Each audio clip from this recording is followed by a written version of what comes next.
Bismillahirrahmanirrahim. This is chapter number 1 of the Unix computing environment.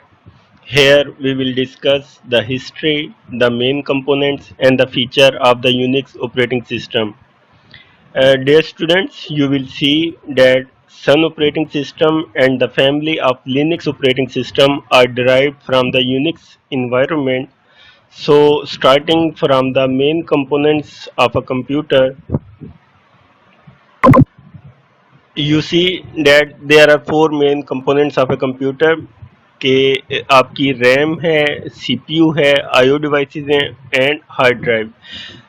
जहाँ तक ताल्लुक है सीपीयू का, सीपीयू क्या करता है कि आपका सेंट्रल प्रोसेसिंग यूनिट है जो रिसीव करता है इंफॉर्मेशन को रैम से और उनको डायरेक्टली प्रोसेस कर रहा होता है बाइनरी फॉर्म के अंदर। जो सीपीयूज हैं they are typically plug in on the motherboard of the computer system. किस तरह के सीपीयूज अवेलेबल हैं, प्रोसेसर अवेलेबल हैं मार्केट में, उसकी कुछ एग्जांपल्स कोड की गई हैं, जैसे इंटेल है, इंटेल ज़ियोन है, पेंटियम है, सेलेरॉन है। एएमडी के 6 सीरीज के साथ जो प्रोसेसर हैं they are available in the market. और नीचे मोटोरोला की कुछ सीरीज हैं कॉम्पैक्ट के साथ आ जाते हैं। तो आपके पास एक अच्छा नॉलेज होना चाहिए कि किस तरह के प्रोसेसर्स हैं और किन किन कंपनीज के मैन्युफैक्चरर हैं जो कि मार्केट के अंदर अवेलेबल हैं। Then comes RAM. RAM is a physical memory in the form of in the form of microchips. It is normally located on either the motherboard or the memory board of the computer. RAM के अंदर क्या होता है कि जितने भी running contents होते हैं वो आपकी RAM के अंदर एग्जिस्ट कर रहे होते हैं। होता क्या है कि जब भी आप कंप्यूटर को पावर देते हैं, एक जो इमेज होता है आपके ऑपरेटिंग सिस्टम का वो लोड हो जाता है हार्ड ड्राइव से रैम के अंदर और वो उस वक्त तक वहाँ पर रिजाइड करता है, एग्जिस्ट करता है जब तक इन कंटेंट्स की वहाँ पर ज़रूरत होती है। जो रैम है उसकी जो वर्किंग है वो हार्ड ड्राइव से फास्ट है। जितना रैम का साइज़ ज़्यादा होगा उतनी जो परफॉर्मेंस है वो आपके सिस्टम की ज़्यादा हो जाती है। इसलिए बोला जाता है कि जो रैम है वो आप ज़्यादा कैपेसिटी की यूज़ करें। जो पुराने ज़माने होते थे वहाँ पर आप लोग 128, 264, 512 या 1 गीगा की रैम यूज़ कर रहे होते थे, लेकिन आजकल के जितने भी सिस्टम्स हैं उसमें 4 जीबी 8 जीबी एक रूटीन के अंदर हैं जो आप लोग इस्तेमाल कर रहे होते हैं। फिर जो थर्ड कंपोनेंट होता है कंप्यूटर के हवाले से वो आपकी आईओ डिवाइसेस होती हैं। आईओ डिवाइसेस वो डिवाइसेस जिनसे आप डेटा को इंटर कर सकते हैं या इंफॉर्मेशन को आउट कर रहे होते हैं। उसमें आपके कीबोर्ड और माउस आ जाते हैं, प्रिंटर्स हैं, सीडी रोम है, राइटर आ जाते हैं। फिर आपके पास जो फोर्थ कंपोनेंट होता है कंप्यूटर का वो आपके पास स्टोरेज डिवाइसेस के हवाले से होता है। अभी तक जो आप लोगों ने डिस्कस किया है कि वो आपके पास आईडीज़ होती हैं जो कि आप लोग नॉर्मली अपने सिस्टम के अंदर यूज़ कर रहे होते हैं। यहाँ पर जो गौर करने की बात है स्टूडेंट्स, वहाँ पर आप लोग देखेंगे, यहाँ पर आप लोग देखेंगे कि SCSI ड्राइव्स होती हैं बेसिकली, जिसको हम स्मॉल कंप्यूटर सिस्टम इंटरफेसेस बोल रहे होते हैं। इनका जो आरपीएम होता है कि रीड करने की जो सलाहियत होती है डेटा को वो आम आईडी से ज़्यादा होती है। ये 10,000 आरपीएम या इससे ज़्यादा स्पीड के साथ वर्क कर रहे होते हैं और जो आपके सर्वर मशीन्स होते हैं उसमें ये यूज़ हो रही होती हैं जिनको हम SCSI ड्राइव बोलते हैं। जबकि जो आईडीज़ होती हैं या जो सिंपल हार्ड ड्राइव्स होती हैं वो आपके नॉर्मल जो सिस्टम होते हैं जिनको आप डेस्कटॉप कंप्यूटर बोल सकते हैं या जो आपके पर्सनल कंप्यूटर होते हैं उनके अंदर आप लोग आईडीज़ को यूज़ कर रहे होते हैं। Then peripheral components of a computer के peripheral components are those that are independent of the CPU, RAM and mass storage। वो components जो आपके सीपीयू, रैम और स्टोरेज के ऊपर डिपेंडेंट नहीं होते, इंडिपेंडेंट होते हैं, उनको हम पेरिफेरल कंपोनेंट्स बोलते हैं। उसमें आपके कीबोर्ड और माउस आ जाते हैं। वीडियो कंपोनेंट्स हैं। वीडियो कंपोनेंट्स के अंदर आप लोगों को आइडिया होगा कि पहले जो आप लोग स्लॉट्स यूज़ कर रहे होते थे उसमें आपके पास एजीबी स्लॉट होती थी या पीसीआई स्लॉट आप लोग यूज़ कर रहे होते थे। जो आपकी एजीबी स्लॉट है वो स्टैंड करता है अक्सर रेटेड ग्राफिक्स पोर्ट के हवाले से, और जो आपकी पीसीआई स्लॉट होता है वो पेरिफेरल कंपोनेंट इंटरफेस स्लॉट होता है, जिसके अंदर आप लोग वीडियो कार्ड्स जो होते थे वो प्लग इन कर लेते थे। लेकिन अब जो वीडियो कार्ड्स आ रहे होते हैं या जिसको आप ग्राफिक्स कार्ड बोल रहे होते हैं वो आपके बिल्ट इन होते हैं, और ये आपके जो पिक्सल्स हैं या जो आपके ग्राफिक्स की जो रेजोल्यूशन होती है उसको इम्प्रूव करने के लिए आप लोग यूज़ कर रहे होते हैं। फिर आपके पास ऑडियो कंपोनेंट्स आ जाते हैं। ऑडियो कंपोनेंट्स आपको आइडिया है कि उसी तरीके से लिसनिंग के लिए होते हैं, पीसीआई स्लॉट के अंदर भी हो सकते हैं और बिल्ट इन भी बोर्ड के ऊपर एग्जिस्ट कर रहे होते हैं। ये भी आपकी पेरिफेरल कंपोनेंट्स के अंदर आ जाती हैं। फिर आपके पास प्रिंटिंग डिवाइसेस हैं, प्रिंटर हैं, प्लॉटर्स वगैरह हैं, जो कि आप लोग स्कैनर्स के तौर पे यूज़ कर सकते हैं। स्कैन करने के लिए हैं प्रिंटर, प्रिंटर्स के लिए होते हैं। फिर जो एक अहम कंपोनेंट है वो आपका नेटवर्क कंपोनेंट्स के हवाले से है कि आपका इथरनेट कार्ड या नेटवर्क इंटरफेस कार्ड से क्या मुराद होता है। डियर स्टूडेंट्स, ये बहुत ज़्यादा अहम कंपोनेंट है। जितनी भी ट्रैफिक इन या आउट हो रही होती है आपके सिस्टम से, लैपटॉप से, वो आपके इथरनेट कार्ड या नेटवर्क इंटरफेस कार्ड के थ्रू ही हो रही होती है। आगे चलकर आप लोग देखेंगे कि ये 48 बिट वैल्यू होती है। हार्डवेयर एड्रेस होता है, फिजिकल एड्रेस भी हम इसको बोल रहे होते हैं, हार्डवेयर एड्रेस भी बोल रहे होते हैं, इथरनेट एड्रेस भी इसको बोल रहे होते हैं। और ये जो एड्रेस होता है ये लैन के ऊपर कम्युनिकेशन के लिए रिस्पॉन्सिबल होता है। यूजली क्या होता है कि जितने भी आपके सिस्टम्स होते हैं, इधर वो आपके सर्वर्स हैं या कंप्यूटर मशीन हैं, वो आपके इथरनेट के थ्रू ही किसी भी स्विच के साथ या किसी हब के साथ कनेक्ट होते हैं, और वो रिस्पॉन्सिबल होते हैं कि किस तरीके से आप लोग डेटा को सेंड और रिसीव कर सकते हैं। अगर आपके सिस्टम में इथरनेट कार्ड नहीं है तो आप लोग किसी भी तरह की कम्युनिकेशन को पॉसिबल नहीं कर सकते। किसी भी तरह का डेटा आपके सिस्टम से ना इन होगा ना आउट हो सकता है। तो ये जो डिवाइस है ये बहुत ज़्यादा अहम है आपकी सिस्टम की कम्युनिकेशन के हवाले से। Now it comes the computer roles and operating system. All computer requires and operating system to manage their functions. तमाम कंप्यूटर्स को एक ऑपरेटिंग सिस्टम की ज़रूरत होती है जो उसके तमाम फंक्शंस को मैनेज कर सके।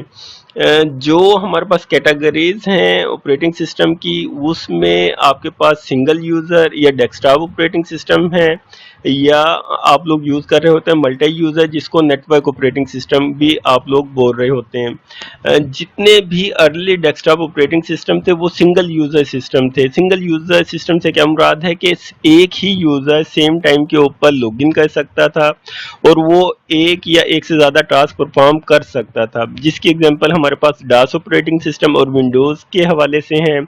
जैसे आपके पास विंडोज़ एनटी था, इसके अलावा एक्सपी बाद में आया, विंडो 2000 प्रोफेशनल, विंडो 7, विंडो 8 या विंडो 10। आप लोग इनको, इन तमाम ऑपरेटिंग सिस्टम को सिंगल यूज़र ऑपरेटिंग सिस्टम बोल सकते हैं, क्योंकि इनके अंदर किसी हद तक तो कैपेबिलिटीज़ हैं कि ये आप लोग शेयरिंग के लिए यूज़ कर सकते हैं, लैन की कम्युनिकेशन के लिए इन ऑपरेटिंग सिस्टम को यूज़ कर सकते हैं। लेकिन अगर आप चाहें कि ये नेटवर्क ऑपरेटिंग सिस्टम के तौर पे काम कर सकें तो इनकी जो वर्किंग है वो उस तरीके से नहीं की गई है, या इनको उस तरीके से नहीं बनाया गया कि ये 5000 यूज़र्स को कंट्रोल कर सकें। इनका जो ऑपरेटिंग सिस्टम है वो रैम, सीपीयू या जो दूसरे रिसोर्सेज हैं वो हर यूज़र की रिक्वायरमेंट को मीट कर सके। ये सिंपली बनाए ही सिंगल यूज़र की सपोर्ट के लिए गए थे, लेकिन इनके अंदर कुछ जो पोटेंशियल है या जो फीचर है इसके नेटवर्किंग के हवाले से वो ऐड किए गए हैं, जिसकी वजह से आप इनको मेनली या जो ब्रॉडर स्पेक्ट्रम में बोला जाता है तो ये आपके सिंगल यूज़र डेस्कटॉप सिस्टम की कैटेगरीज के अंदर ही फॉल कर रहे होते हैं। ये इसके कुछ फीचर्स हैं जो आप देख सकते हैं कि ये किस तरीके से काम कर रहे होते हैं। जो यूनिक्स ऑपरेटिंग सिस्टम है can run on a personal computer. Any system that is running Unix is referred to as a work station और a server. A PC is a system running any of the other popular operating system originally design for the PC.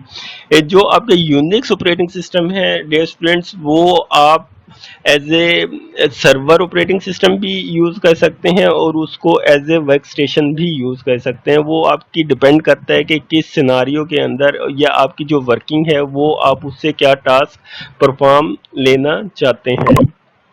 जो आपके distributed computing environment के अंदर हम लोग बात करते हैं कि आपके जो नेटवर्क ऑपरेटिंग सिस्टम के अंदर क्या क्या फीचर्स हो सकते हैं या उसकी क्या क्या कैपेबिलिटीज़ हो सकती हैं। तो पहला जो कैपेबिलिटी के हवाले से आता है वो मल्टी यूज़र कैपेबिलिटी है कि more than one user same time के ऊपर आपके नेटवर्क ऑपरेटिंग सिस्टम के ऊपर लॉगिन कर सकते हैं। मल्टीटास्किंग है कि मोर देन वन टास्क आप सेम टाइम के ऊपर परफॉर्म कर सकते हैं।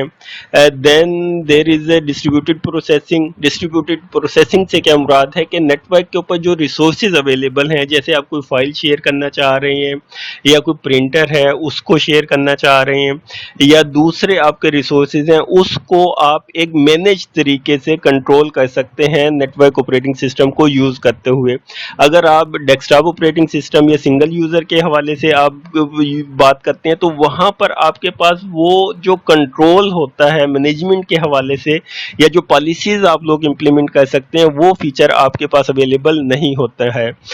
जो नेटवर्क ऑपरेटिंग सिस्टम होता है उसके अंदर ये बिल्ट इन कैपेबिलिटी होती है, उसके अंदर ये मैनेजमेंट के जो फीचर होते हैं वो अवेलेबल होते हैं कि किस तरीके से आपकी हार्ड ड्राइव को शेयर करना है, किस तरीके से आपकी रैम को शेयर करना है, या जो आपका प्रोसेसर है हर यूज़र को कितना प्रोसेसर असाइन करना है। और हर यूज़र को ऐसे ही लगता है कि वही है जो आपके मेन सिस्टम को यूज़ कर रहा है। आप देखें कि आजकल के जो सर्वर्स हैं उसके अंदर 5000 7000 10,000 यूज़र सेम टाइम के ऊपर कनेक्ट हैं और हर जो यूज़र है वो वहाँ से अपनी प्रोसेसिंग जो पावर है उसको इजीली एक्सेस कर सकता है। Then the last one is the high level of security के जो सिक्योरिटी के जो पैरामीटर्स हैं, जो फीचर हैं नेटवर्क ऑपरेटिंग सिस्टम में वो बहुत ज़्यादा स्ट्रॉन्ग है। जो आपके single desktop user operating system है उसमें आप लोग मोस्टली देखते हैं कि यूज़र नेम और पासवर्ड दें और आप लॉगिन कर जाते हैं। यहाँ पर जो आपके नेटवर्क ऑपरेटिंग सिस्टम है इनके ऊपर प्रॉपर पॉलिसीज इंप्लीमेंट होती है जिसकी वजह से जो भी रोल आपको असाइन किया जाता है या जो जो एक्सेस आपको गिवन होती है सिर्फ उन्हीं चीज़ों को आप एक्सेस कर सकते हैं। इसके अलावा दूसरी चीज़ों को एक्सेस करना आपके लिए पॉसिबल नहीं होता है। Then servers and the network environment के किस तरह की सर्वर एप्लीकेशंस हैं जो एग्जिस्ट कर रही होती हैं या कौन से प्रोटोकॉल्स को वो यूज़ करते हुए इन सर्विसेज को आप लोग एग्जीक्यूट कर सकते हैं। जो आपने एक चीज़ ध्यान में रखनी है कि जो सर्वर हैं सर्वर आपकी एक पावरफुल मशीन है जिसके अंदर आपके पास 4 8 या 12 प्रोसेसर हो सकते हैं बोर्ड के ऊपर। उसके अंदर जो रैम की जो कैपेसिटी है जैसे आम सिस्टम्स में आप देखते हैं 4 GB है या 8 GB है, यहाँ पर आप 32 GB 64 GB तक रैम को इंस्टॉल कर सकते हैं। जो आपके स्टोरेज के हवाले से हैं वो SCSI ड्राइव्स बहुत ज़्यादा आप लोग इंस्टॉल कर सकते हैं। रेड आप लोग बना सकते हैं जिसके अंदर मल्टीपल हार्ड ड्राइव्स को आप लोग आपस में कंबाइन कर देते हैं और अगर कोई भी हार्ड ड्राइव या SCSI ड्राइव आपकी फेलियर भी हो जाती है तो फिर भी जो आपके सिस्टम हैं वो प्रॉपर्ली ऑपरेट कर रहे होते हैं। जो सर्विसेज हैं जो आप यूज़ कर सकते हैं वो आपकी वेब सर्विसेज हैं जिसमें HTTP है। आजकल HTTPS के ऊपर बहुत ज़्यादा काम हो रहा है, सिक्योरिटी के हवाले से हैं। जो आपके पास FTP प्रोटोकॉल है, फाइल ट्रांसफ़र प्रोटोकॉल है, ये आप लोग जो वेब के ऊपर जो डेटा सेंड कर रहे होते हैं अपनी जो भी साइट्स हैं उसके ऊपर बड़ी तेज़ी के साथ सिक्योरिटी के साथ डेटा को अपलोड और डाउनलोड किया जा सकता है। जो DNS की सर्विस है यूज़र डे स्टूडेंट्स आपको पता है कि ये IP को नेम के अंदर कन्वर्जन के लिए आप लोग यूज़ करते हैं। लोकली भी आप DNS सर्वर कॉन्फ़िगर कर सकते हैं। और गूगल के जो डीएनएस एड्रेसेस होते हैं वो भी आप लोग यूज़ कर सकते हैं, जो आपका नेम इनटू आईपी की जो कन्वर्जन होता है, जो आप जैसे गूगल लिखते हैं तो आपको पता है कि ये इसके अगेंस्ट जो होता है वो एक प्रॉपरली एक आईपी बाइंड होता है जो उसको रिजोल्व कर रहा होता है नाम को। फिर ईमेल की सर्विसेज हैं, फाइल शेयरिंग के हवाले से आपके पास एनएफएस है, नेटवर्क फाइल शेयर सर्वर होता है, एसएमबी संबा सर्वर, सांबा भी कुछ लोग कहते हैं लेकिन जो ओरिजिनल वर्ड आ रहा होता है वो संबा है। लाइन प्रिंटर सर्विसेज है, एलपीडी है, इसी तरीके से डीएचसीपी है, डायनामिक होस्ट कॉन्फ़िगरेशन प्रोटोकॉल, जो आपके बहुत बड़े नेटवर्क्स होते हैं और आपका जो नेटवर्क इंजीनियर है वो मैनुअली आईपीज असाइन नहीं कर सकता, तो उस सिनारियो के अंदर आप एक डीएचसीपी की सर्विस अपने राउटर के ऊपर भी कॉन्फ़िगर कर सकते हैं, या विंडोज़ सर्वर के अंदर कर सकते हैं, या ओपन सोर्स के अंदर हर ऑपरेटिंग सिस्टम के अंदर ये फैसिलिटी होती है कि ये जो एप्लीकेशन या सर्विस है आप इसको इंस्टॉल कर सकते हैं और इसकी मदद से जितने भी सिस्टम हैं या नोड्स हैं जो भी बूट करेंगे नेटवर्क के ऊपर उसको एक आईपी एड्रेस ऑटोमेटिकली असाइन हो जाएगा। Then comes the operating system and the CPU relationship. Students, ये बहुत ज़्यादा अहम है कि कौन सा ऑपरेटिंग सिस्टम आपने यूज़ करना है और उसके लिए आपने कौन सा प्रोसेसर यूज़ करना है।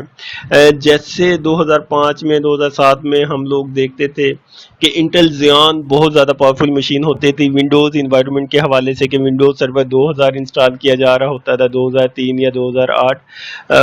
इंटेल ज़ियॉन के प्रोसेसर बहुत ज़्यादा मशहूर रहे, बहुत ज़्यादा स्टेबल थे, विंडोज़ को सपोर्ट कर रहे होते थे। इसी तरीके से अगर आपने सन ऑपरेटिंग सिस्टम को यूज़ करना है तो उसके लिए जो बेसिक उसका जो प्रोसेसर यूज़ हो रहा होता था वो अल्ट्रा स्पार्क आर्किटेक्चर था 64 बिट्स के साथ, जो बेसिकली डिज़ाइन किया गया था वो आपके सन ऑपरेटिंग सिस्टम को सपोर्ट करने के लिए। इसके ऊपर आप लोग विंडोज़ इन्वायरमेंट की कोई भी ऑपरेटिंग सिस्टम इंस्टॉल नहीं कर सकते थे। इसी तरीके से कुछ प्रोसेसर हैं जिनके ऊपर आप सन ऑपरेटिंग सिस्टम को भी इंस्टॉल कर सकते हैं और विंडोज़ ऑपरेटिंग सिस्टम को भी इंस्टॉल कर सकते हैं। जैसे AMD की एग्जांपल है, उसके स्पार्क AMD के साथ अगर आप लोग यूज़ कर रहे हैं तो प्रोसेसर है, तो ये ऐसा प्रोसेसर है कि जिसके ऊपर आप विंडोज़ प्लेटफॉर्म भी यूज़ कर सकते हैं, विंडोज़ को भी जो भी इन्वायरमेंट है उसको भी इंस्टॉल कर सकते हैं और आप सन ऑपरेटिंग सिस्टम को भी यूज़ कर सकते हैं। तो आपके पास एक अच्छा नॉलेज होना चाहिए कि कौन सा ऑपरेटिंग सिस्टम आपने अपने इन्वायरमेंट में चलाना है और उसके लिए कौन सा प्रोसेसर है जो आपने यूज़ करना है। फिर जो एक बहुत ज़्यादा अहम चीज़ है कि बोला जाता है जी ये 16 बिट ऑपरेटिंग सिस्टम है, या ये आपका 34 बिट ऑपरेटिंग सिस्टम है या 64 बिट ऑपरेटिंग सिस्टम है, इससे क्या मुराद होता है। तो डियर स्टूडेंट्स, जब इसकी बात की जाती है तो इससे आपने ध्यान में रखना है कि ये 2⁻16 है या 2⁻32 है या 2⁻64 बिट्स हैं, कि जो आपका जो प्रोसेसर है वो इतनी बिट्स को सेम टाइम के ऊपर मैनिपुलेट कर सकता है, प्रोसेस कर सकता है। जितना साइज ज़्यादा होगा उतनी प्रोसेसिंग आपकी अच्छी होगी और उतने जो रिजल्ट्स होंगे वो आपके लिए ज़्यादा बेहतर होंगे। इसलिए जब भी आप लोग लेने जाएं तो आप 32 बिट प्रोसेसर को या ऑपरेटिंग सिस्टम की तरफ मूव ना करें, आप 64 बिट की तरफ जाएं ताकि आपकी जो परफॉर्मेंस है, जो वर्किंग है, या ऑपरेटिंग सिस्टम जितनी बिट्स को मैनिपुलेट कर सकता है वो उतने अच्छे तरीके से उसकी जो परफॉर्मेंस के जो आउटपुट आएंगे वो भी आपके पास होंगे और आप लोग एक अच्छा रिजल्ट ले सकते हैं। Operating system and the CPU often are classified based on the number of bits they can manipulate. The more bit they can manipulate the more powerful the CPU and the operating system are.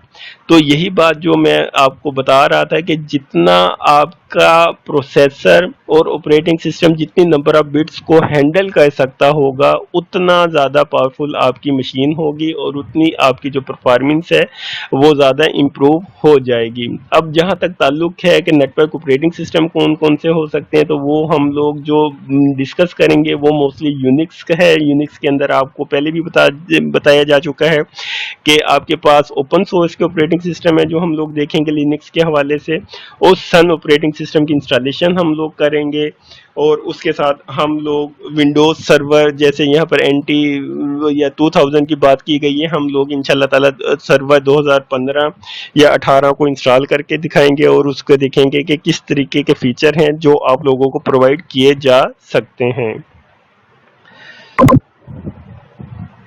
Then comes the role of the device driver कि device driver क्या होता है। आपको पता है अच्छे तरीके से कि एक पर्टिकुलर पीस ऑफ सॉफ्टवेयर होता है जो किसी भी हार्डवेयर को रन करने के लिए यूज़ किया जाता है। जैसे आपके माउस हैं, कीबोर्ड हैं, वीडियो कार्ड हैं, प्रिंटर्स हैं। आप लोग अक्सर ये देखते हैं कि जैसे आप विंडोज़ इंस्टॉल करते हैं तो ये जो डिवाइस ड्राइवर होते हैं या जो हार्डवेयर होता है वो ऑटोमेटिकली असाइन हो जाता है। तो होता क्या है कि जो विंडोज़ की अपनी डेटाबेस होती हैं उसमें ये जो ड्राइवर होते हैं वो बिल्ट इन अवेलेबल होते हैं और ड्यूरिंग इंस्टॉलेशन ये जो आपके हार्डवेयर को रन करने के लिए जो सॉफ्टवेयर दरकार होता है वो ऑटोमेटिकली इंस्टॉल हो जाता है। अगर आप लोग लिनक्स के हवाले से बात करें या सोलारिस के हवाले से बात करें तो मोस्टली इंस्टॉलेशन हो जाती है, लेकिन अगर कोई भी ड्राइवर रह जाए तो आप उस पर्टिकुलर ऑपरेटिंग सिस्टम के हवाले के उस पर्टिकुलर ऑपरेटिंग सिस्टम के साथ उसका ड्राइवर सर्च करते हैं और उसकी जो भी पैटर्न होगा इंस्टॉलेशन के हवाले से आप उसको इंस्टॉल कर लेते हैं और वो जो आपका हार्डवेयर डिवाइस है वो प्रॉपर्ली ऑपरेट करना शुरू हो जाता है।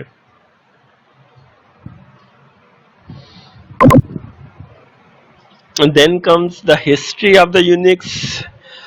हिस्ट्री ये है कि AT&T और बेल लैब्स के अंदर बनाया गया था, स्टूडेंट्स का प्रोजेक्ट था, ओपन सोर्स था, बहुत ज़्यादा यूनिवर्सिटीज़ के अंदर फिर मुख्तलिफ कंपनीज़ ने इसके अंदर इन्वेस्ट किए और इसको हम चेंज कर के इसके अंदर इसके मुख्तलिफ जो वर्जन्स थे वो मार्केट के अंदर लाए गए हैं। अब जो आपका लिनक्स है वो ओपन सोर्स भी अवेलेबल है और ये आपका जो जैसे विंडोज़ के अंदर आप लोग देखते हैं कि उसका सोर्स कोड अवेलेबल नहीं होता है। अब जो आपका इंडस्ट्रियल लेवल के ऊपर काम हो रहा है या आप बड़ी-बड़ी ऑर्गेनाइजेशंस के अंदर हैं वो भी इसका जो सोर्स कोड है वो भी परचेज़ भी किया जा सकता है, वो आपके लिए ओपनली भी अवेलेबल कुछ केसेस के अंदर नहीं होता है। सो स्टूडेंट्स अब तक के लिए इतना काफ़ी है। आप काइंडली इसको एक दफ़ा देखें और जो भी आपको इसमें इश्यूज़ आएंगे वो आप लोग मुझसे डिस्कस कर सकते हैं। इसकी जो स्लाइड्स हैं वो भी मैं आपको मेल कर दूंगा।